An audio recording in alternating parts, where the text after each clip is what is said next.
Hey guys, welcome back to my channel. ये आज हमारा मैथ्स और रीजनिंग की सीरीज़ का पहला चैप्टर है। तो हम आज स्टार्टिंग कुछ इजी चैप्टर से करते ताकि आपको ज़्यादा बोरियत फील ना और थोड़ा इंटरेस्टिंग चैप्टर भी हो। तो आज हम रीजनिंग के चैप्टर 5 से शुरुआत करते हैं, डाइस। जैसा कि आप जानते हैं, रीजनिंग का आज हम पहला चैप्टर शुरू करते हैं, जो क्या है हमारा डाइस, जिसे बोलेंगे हम पासा। ठीक है, पासा कहा जाता है। आप लोगों ने सबने पासा देखा ही होगा। पासे में 6 फलक होते हैं, ये पता है आपको। जैसे इस तरह से होता है पासा, आपको पता है कलरफुल पासा होता है पूरी तरह से जो बनाने के लिए। इस तरह से जैसे इसमें 1 के विपरीत 2, 3, 4, 5, 6। लेकिन अगर आप इसको देखोगे तो आपको कितने फलक दिख रहे हैं इसके। आप मतलब इसको देखोगे तो आपको केवल 1, 2, 3 तीन फलक दिख रहे हैं। 1, 2, 3 इस तरह से दिख रहा है आपको। तो आपको केवल 3 फलक सामने दिखाई देते हैं, लेकिन उनके विपरीत 3 फलक होते हैं। और आप देखोगे तो मतलब आपको पासे के 1, 2, 3, 4 ये 5 इसके चार अराउंड सारे जो है ना ये नहीं दिखेंगे। लेकिन ये सब ऐसा है, ऐसे रखा है, आपको पता है ऐसे रखा है वो पासा पूरी तरह से।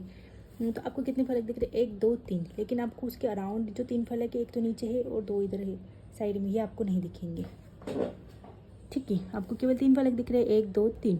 लेकिन इसके जो अराउंड और नीचे फलक होते हैं वो आपको नहीं दिखाई देंगे। ये तो चल ये एक कॉपी की तरह है, लेकिन वो पासा इस तरह से ऊपर उठा हुआ होता है। ठीक है, अगर आप उसको सामने से देखोगे तो आपको 3 फलक ही दिखाई देंगे उसके। ठीक है, तो सबसे पहले तो आपको समझ गए पासे में 6 फलक होते हैं। सबसे पहले आपको इतनी बात याद रखनी कि पासे के अंदर 6 फलक होते हैं। ठीक है, तो पासे में एक सतह के पीछे की सतह हमें दिखाई नहीं देती है।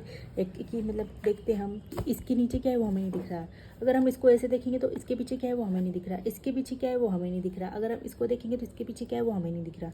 ठीक है, तो पासे में सामने तो एक सतह के विपरीत एक ही सतह होती है तथा उसके चारों तरफ 4 निकटतम सतह होती है। जैसे कि आप समझ रहे हो, इसके विपरीत तो केवल एक ही होगी, लेकिन इसके चारों निकटतम, ये भी इससे जुड़ी हुई है, ये भी इससे जुड़ी हुई, ये भी इससे जुड़ी हुई और ये भी इससे जुड़ी हुई। 4 निकटतम सतह होती है। ठीक है, इस पासे में 1 की निकटतम सतह 2 और 2 की निकटतम सतह 3, 3 की निकटतम सतह 1 और 1 की भी निकटतम सतह 3 हो सकती है। जैसे कि मैं एक डाइस बनाती हूँ आपको, ये मैंने एक डाइस बनाया इस तरह से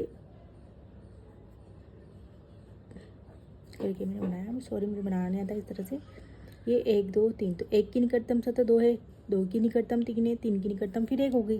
जैसे कि ये इसको मान लो, इसको 1 नाम दिया तो 1 की निकटतम 2, 2 की निकटतम 3, 3 की निकटतम फिर 1 हो गई। इस तरह से, क्योंकि हम सामने वाले देख रहे थे। 1 की निकटतम 2, 2 की निकटतम 3, 3 की निकटतम 1। तो ये 1 जो होता है ये 2 की भी निकटतम है, 3 की भी निकटतम है और आपस में ये मतलब ठीक है निकटतम हो गई।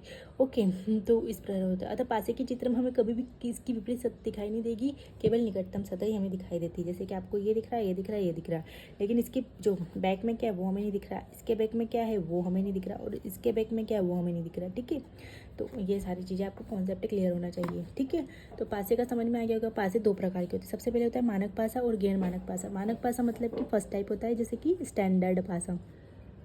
इसके क्वेश्चन आ गए तो इसमें क्वेश्चन में आपको हमेशा मानक पासा हुआ लिखा हुआ जाएगा। और अगर मानक पासा नहीं लिखा और केवल पासा लिखा है तो समझ लेना वो हमेशा की नॉन स्टैंडर्ड पासा, मतलब कि गैर मानक पासा के सवाल है, नॉन स्टैंडर्ड पासा। ठीक है, डाइस गैर मानक पासे का सवाल है। ठीक है, आज हम मानक पासे का सवाल करेंगे। ठीक है, ज़्यादा आपके ऊपर बर्डन नहीं डालेंगे। मानक पासे स्टैंडर्डाइज, किसी पासे में विपरीत सतहों की संख्या का योग हमेशा ही 7 होता है, ये बात ज़रूर समझ लेना। मानक पासे में ये चीज़ होती है कि विपरीत सतह की संख्या है। जैसे कि अगर इसके विपरीत 1 है तो इसके विपरीत निश्चित ही 6 होगा, मानक पासा है तो। अगर इसके विपरीत 2 है तो इसके विपरीत निश्चित ही 5 होगा और इसके विपरीत 3 है तो इसके विपरीत निश्चित ही 4 होगा, क्योंकि इसमें विपरीत सतह की संख्याओं का योग हमेशा ही 7 होता है।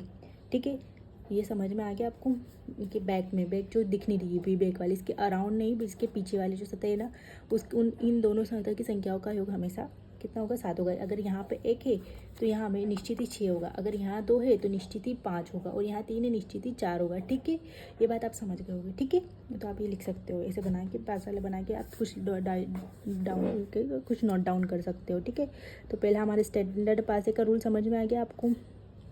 स्टैंडर्ड डाइस के जितने भी क्वेश्चन होंगे उसमें यही रूल लगेगा कि इसमें जो विपरीत सतह होती है ना, उनकी संख्याओं का योग हमेशा ही 7 होता है। ठीक है, तो इसके क्वेश्चन करते हैं अपन। क्वेश्चन करने के लिए रेडी है आप? ठीक है, तो क्वेश्चन में मैं आपको सबसे पहला क्वेश्चन देती हूँ। आपको पासे को देख, पासे बना रही हूँ, देख लेना आप। ठीक है,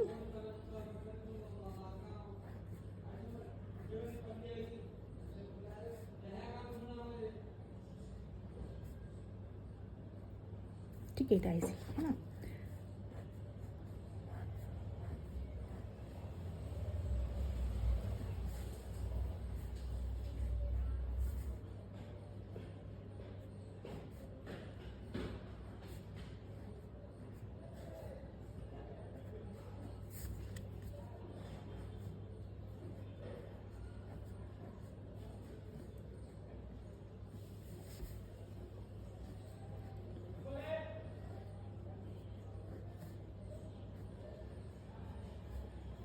चलो, मैंने आपको ये क्वेश्चन दिए, पहला, दूसरा, तीसरा, चौथा, पांचवा। यहाँ लिख रही हूँ मैं 1 2 3 4 5 6, 1 2 3 1 5 6 2 4 5। ठीक है, तो आप मुझे बताइए कि इसमें 1 के पीछे क्या होगा, 1 के विपरीत। ठीक है, क्वेश्चन में यहाँ पे होगा 6 के विपरीत। ठीक है, 2 के विपरीत, 5 के विपरीत और 4 के विपरीत। ये क्वेश्चन आप मुझे बता देना, कमेंट में आंसर ज़रूर बताना इसके कि इनके विपरीत क्या होगा। अब मैंने आपको बता दिया रूल, मानकपासी का रूल क्या होगा कि विपरीत सतहों का योग हमेशा ही 7 होता है।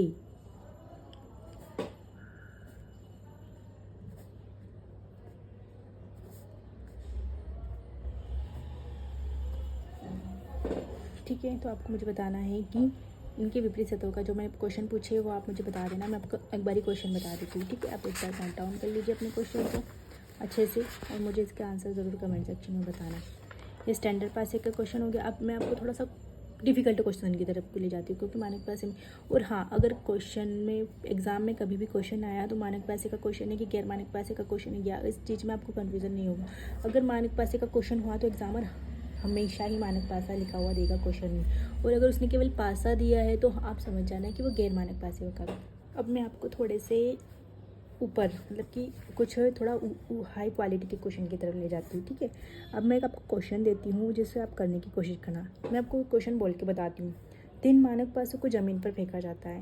लिख, आप नोट डाउन कीजिए। 3 मानक पासों को ज़मीन पर फेंका जाता है। यदि इनकी ऊपरी सतह पर आई संख्याओं का योग 13 है तब इनकी निचली सतह पर आई संख्याओं का योग ज्ञात कीजिए। मतलब कि 3 मानक पासे दे रखे हैं उन्होंने। ठीक है, मान लो ये 3 मानक पासे दे रखे हैं इन्होंने। इनकी ऊपरी सतह पे ये 1 2 3 सतह पर आई संख्याओं का योग 13 है। तो जो इनके बैक में जो सतह है ना, उनकी संख्याओं का योग क्या कीजिए। मतलब इनका योग कितना है, 13 दे रखा है। तो इसके जो बैक पीछे की तरफ जो संख्या है, जैसे कि ये जो 3 मानक पासे है ना, उनकी ऊपरी सतह की संख्याओं का योग 13 दे रखा है। तो इसके बैक में जो संख्या है, जो होगी उसका संख्याओं का योग ज्ञात करके बताइए मुझे। आप ये क्वेश्चन करिए। अगर आपसे नहीं होता है तो इस बात मैं बताऊँगी आपको। तो आप मुझसे कल पूछ लेना कमेंट में कि अगर आपको क्वेश्चन हुआ तो ठीक है, नहीं होगा तो आप मुझसे पूछना, मैं आपको ज़रूर बताऊंगी इसका आंसर। ठीक है, और अब नेक्स्ट क्वेश्चन नोट डाउन कीजिए। 3 मानक पासों को ज़मीन पर फेंकने पर ऊपरी सतह की आई संख्याओं का योग 10 है तो उनकी निचली सतह पर आई संख्याओं का योग ज्ञात कीजिए। वही क्वेश्चन है, सेम क्वेश्चन है, केवल इसमें ऊपरी सतह पर आई संख्याओं का योग कितना दे रखा है, उसने 10 दे रखा है। तो जो नीचे बैक की जो सतह है, इनकी 3 मानक पासे, याद रखना 3 मानक पासे। ओके, 1 मानक पासा नहीं है, 3 मानक पासों की बात हो रही है। इतना तो मैंने आपको कॉन्सेप्ट क्लियर कर दिया। अब तो आप आराम से इस क्वेश्चन को सॉल्व कर सकते हो। ठीक है, केवल 1 मानक पासे में विपरीत संख्याओं का योग 7 होता है, तो 3 मानक पासे में कितना योग होगा ये आप समझना और इससे क्वेश्चन को सॉर्ट आउट करने की कोशिश करना। अगर आपसे क्वेश्चन नहीं हुआ तो आप मुझे कमेंट में बता देना, मैं इस क्वेश्चन का आंसर भी आपको आसानी से करवा दूँगी। ठीक है, अब उसके बाद चलो 3 तक तो हो गया। मैं 4 मानक पासे का क्वेश्चन देती हूँ आपको। ठीक है, क्वेश्चन है कि 4 मानक पासों को एक साथ जमीन पर फेंकने पर उनकी ऊपरी सतह पर आई संख्याओं का योग कितना होगा, 15 होगा। 4 मानक पासे, ठीक है, इन पर आई संख्याओं का योग कितना है, 15 है। तो इनके जो विपरीत सतह है, इन पे जितने 4 मानक पासे थे, इसी तरह से 4 थी, चारों की आई संख्याओं का प्लस करके तो कितना आया था, 15 आया था। तो इनके बैक में जो संख्या है तो उनका प्लस करने पर कितना क्वेश्चन आंसर आएगा ये आपको मुझे बताना है। ठीक है, उनका योग आपको बताना है। ये आपके क्वेश्चन हो गए आज के। इन सब का आंसर आप मुझे कमेंट सेक्शन में बता देना, ठीक है। और आपसे हो गए मतलब समझ लेना कि काफ़ी मतलब आपका स्टैंडर्डाइज कंप्लीट हो गया। इससे ज़्यादा आपको स्टैंडर्डाइज में क्वेश्चन पूछेगा।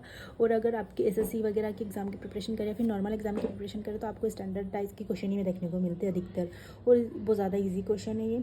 और अगर आप थोड़ा हाई लेवल पे, हाँ मतलब कि अगर कभी कभी अगर एग्जामर का मूड ख़राब हो गया तो फिर वो नॉन स्टैंडर्डाइज का, उसमें 3 रूल्स होते हैं, उन्हें हम कल आराम से देखेंगे। निकटतम का नियम होता है, उभयनिष्ठ का नियम होता है और गुणन का नियम होता है, जिसमें से गुणन का नियम बहुत ज़्यादा इंपॉर्टेंट होता है यूपीएससी के पॉइंट ऑफ व्यू से। और अगर एसएससी सीजीएल वाले का दिमाग ज़्यादा फिर गया तो वो निकटतम या उभयनिष्ठ का नियम ही पूछेगा आपसे। गुणन का नियम वो काफ़ी रेयर केस में पूछता है, नहीं तो नहीं पूछता है, ठीक है। तो हम नॉन स्टैंडर्ड पास से डाइस जो है ना वो कल देखिए। आज मैं आपके ऊपर ज़्यादा बर्डन नहीं डालना चाहती, आज स्टार्टिंग की क्लास है तो मैंने आपको डाइस नॉर्मल चैप्टर से शुरुआत करी। तो मैं आपको एक बार से फिर से रिवाइज करवा देती हूँ कि डाइस में क्या होता है कि आपको 3 फलक की दिखाई देंगे हमेशा। सामने अगर ऐसे रखा होगा तो वो केवल 1 2 3 फलक आपको दिख रहे हैं, ठीक है। तो 3 फलक की आपको दिखाई देंगे, ठीक है। और जो उनके पीछे विपरीत जो फलक होता है वो आपको कभी नहीं दिखता है। जैसे कि इसके विपरीत क्या होगा वो आपको कभी नहीं दिखेगा, इसके विपरीत क्या होगा वो कभी नहीं दिखेगा, इसके विपरीत क्या होगा वो कभी नहीं दिखेगा आपको, ठीक है। और इनके निकटतम कितनी 5 सतह होती है, 4 सतह से जुड़ा हुआ होता है, सॉरी एक ये है तो इसके निकटतम 1 2 3 4 4 सतह से ये जुड़ा हुआ होता है। आपको बैक की सतह दिखाई नहीं देगी। ये होता है पासे का कॉन्सेप्ट। पासे में हमेशा 6 फलक होते हैं, ये भी हमेशा ध्यान रखना। डाइस में हमेशा आपको इतना तो पता ही होगा 6 ही फलक होते हैं, ओके। 6 फलक का पासा होता है हमेशा, इतना ये चीज़ ज़रूर आपको ध्यान रखनी है, ओके। तो ये आज हमारे पासे का कॉन्सेप्ट क्लियर हो गया। और अब हम जो होते हैं ना, अब हमने डाइस में स्टैंडर्डाइज देखा था। स्टैंडर्डाइज का केवल एक ही नियम है कि इसके विपरीत सतहों का योग हमेशा 7 होता है।